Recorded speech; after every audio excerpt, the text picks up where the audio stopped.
This is Carolla Digital.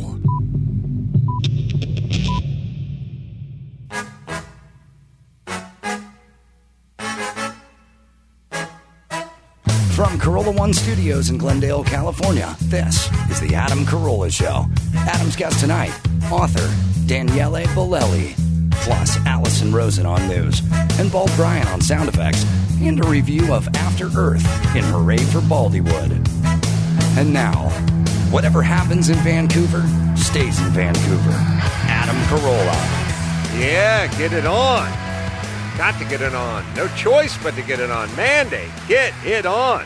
Good day, Allison Rosen. Hello, Adam Carolla. Woo, good day, Bald Brian. Macaroni and cheese. Just landed. Just drove straight here from LAX. Smell the peanuts on you. Thank you. Yeah. We took a bike ride yesterday all around Vancouver. This is for Jimmy Kimmel's bachelor party, right? Yes, For anyone who doesn't know. yes. Sorry. Took a 10-mile bike ride. You know those.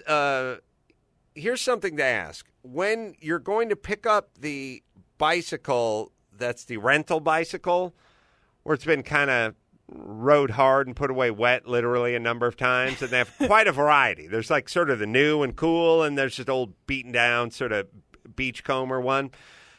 Ask how long the duration of the trip is going to be. Like, I got on this thing with the fat tires and the broken seat, and it was sort of this, we're just heading over here.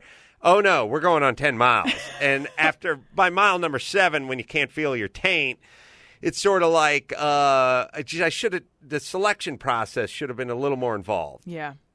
So were some people on better bikes? Yeah, they had quite an array. But either way, it was like 20 guys just going all the way around Vancouver, all around the seawall. Beautiful town, beautiful city.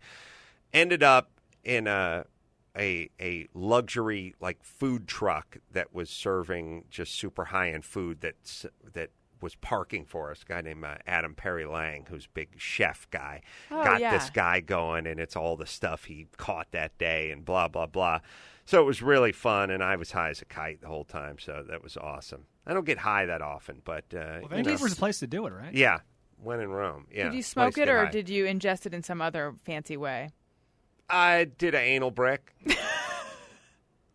That's what we call them. That's what Jeff Ross called it. Of your story about going to see Sex and the City 2, or Sex and the City High, where it was like a pot. No, I'm done. I'm done something. eating pot. It's and mushrooms and stuff like that. It's too long. Yeah. Cannot purge yourself.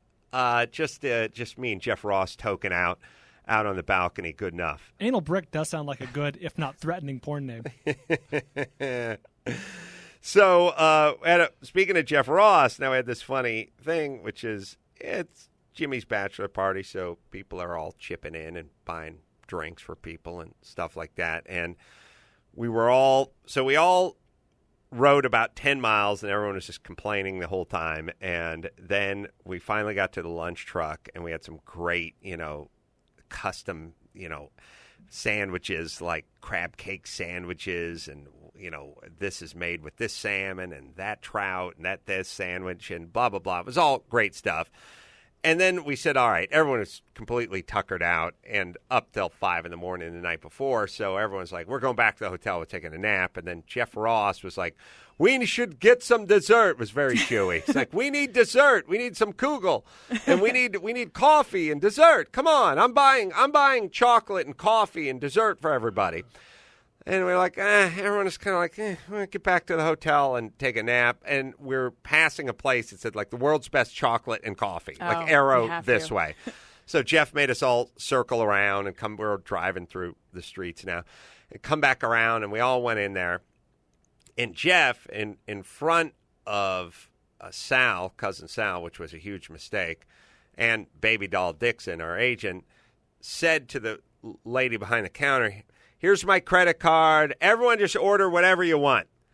And Sal said, are you sure about that? Whatever you want? And Jeff said, yeah, it's on me. Whatever you want. Hot chocolate, cookies, brownies, coffee, whatever you want. And I said, I was watching this accident happen in slow motion because there was James Baby Doll Dixon, who Sal reminded of the time when he literally ordered like Kobe beef steak, took it to go, and then slammed it on the floor outside the restaurant, like in the parking lot. Like he would order. We've talked about these, seafood pyramids and stuff that were, $189 a pop, and just keep. When James would get up to go smoke, he'd tell bring us another bottle of your finest, whatever, and they just keep going and patting and going. So Jeff said, everyone order. Here's a credit card. Put it on the credit card, whatever you want. And Sal, I could just see his eyes light up. So I just ordered a medium-sized cup of coffee. I was good. Probably $1.89. And then I went outside and sat down. And then Sal came out with a fondue pot. He ordered, because that's what Sal will do. It's not like, I'll have the triple fudge brownie. That's not enough. We have to order like juicers. Yeah. Because all those places will have the thing that they're selling, but you can also buy some durable goods there, meat too. Slicer. Yeah, meat slicer, juicer, whatever. This place had a fondue pot. Sal ordered a fondue pot.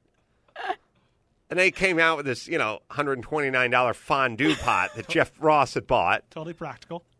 Yeah, sure, we're in Vancouver. Yeah. And we're leaving the next morning. People, there was a cry for fondue at the strip club. So, of course, I said, well, now what are we going to do with this fondue pot? And I'm the guy who likes to joke, but you can't throw away the fondue pot. Right. You hate waste. That's bad juju there.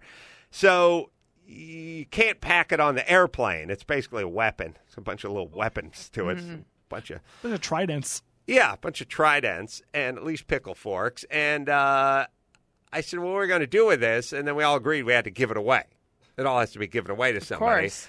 And then we gave it away to a nice lady on a bicycle. But then she has to explain where she got this fondue pot. Also, how did she get it home on a bike? She has a rack on the back. In case this happens. We tied it to her back, the back rack of her bike. But we're all of course. Yeah, that's what we did. So what a weird day for her. Those guys from TV gave me a fondue pot. And imagine the disappointment every other time she goes to this place and comes back with nothing, just whatever she purchased. Like, just she must hover around the front door a little bit. Anybody fondue? Nothing? King of roast? Any? No roast? No comedian? Huh? Any TV personalities? Nah. All right, well, I'm going to sit down for a few minutes, just kind of take a load off. Anyone's going in from Comedy Central or somewhere? That'd be awesome. Yeah. So, she was bought a fondue pot by, and of course, the person behind the counter, all they want to do is sell shit. They probably move 2 fondue pots every 21 years. Yeah. So they're surprised when the all-male group comes in to buy fondue pot who does not live there. But they're never going to ask questions or go, listen, I don't think this is the spirit in which the card was intended. No, so fondue pot was purchased by Cousin Sal. Good Chinese food. Jeff Ross got up and did a roast of Jimmy in the Chinese food place. And this is serious Chinatown stuff. And did you guys rent it at the restaurant, or did a lot of people get this show? A lot of people got the show, including the poor waitress who was, broken English, sort of walked up behind Jeff in the middle of his thing. And he went like, hey, bitch, I'm in the middle of my set. And everyone laughed really hard, but she did what probably she should have done. She was freaked out by it completely. And it was like literally he was on a roll. He was busting everyone's chops. He was doing a sort of impromptu roast of Jimmy and everyone else. And then she literally walked right into the middle of it. And as a laugh, he did this big, hey, bitch, back off. I'm in the middle of a set here. And she freaked out a little bit, just a little bit. Saw Dana Gould in the airport today. He was doing some shows in Vancouver. I have a question. Why did you guys choose Vancouver for the bachelor party? It seems an unlikely, though delightful spot. It's close for Canada, for us. Why did you choose Canada? There's a couple things. The guys, once you get into a certain tax bracket, you have to travel for a bachelor party. You just do. So if you're in Vancouver, you have to come to L.A. If you're in L.A., you have to go to Vancouver. You have to say you want somewhere. You can't say Knott's Berry Farm or Vegas. You can't say anywhere that's pedestrian. There's also Vegas fatigue. Once you've been on a dozen or 2 dozen bachelor parties, it's fun, but it's like, where else is there to go? Jimmy's from Vegas. We used to work in Vegas. Vancouver is, first off, it's unbelievable. everyone is smart and nice and good looking. It's like the greatest combination of gorgeous. Just fun. I mean, the town. Yeah, the everything's woods beautiful. and Everyone's beautiful. Everyone is friendly. Everything is cool. I don't know. I don't know if there's a last call, but it was never pointed out to us. And you can just walk from bar to bar, just drinking, and you'll never It's this thing where Vancouver's one of these places you stop and say all the time, "Oh, this would never happen in L.A." Like you get the hot young bartender, and then somebody's like pouring shots, and there's one extra shot, and then somebody says to the hot young chick bartender, I don't know where Tony went, but anyway, you want to do the shot? And she'll be like, fuck yeah. And she does the shot, and it's like, woo! And like you go, L.A. would never happen. Just everyone's so prickly and uptight and thinks their shit doesn't stink, or they're here to do something else. And the beer's stronger. Yeah, everything is By law. everything's just clean and fun and nice. And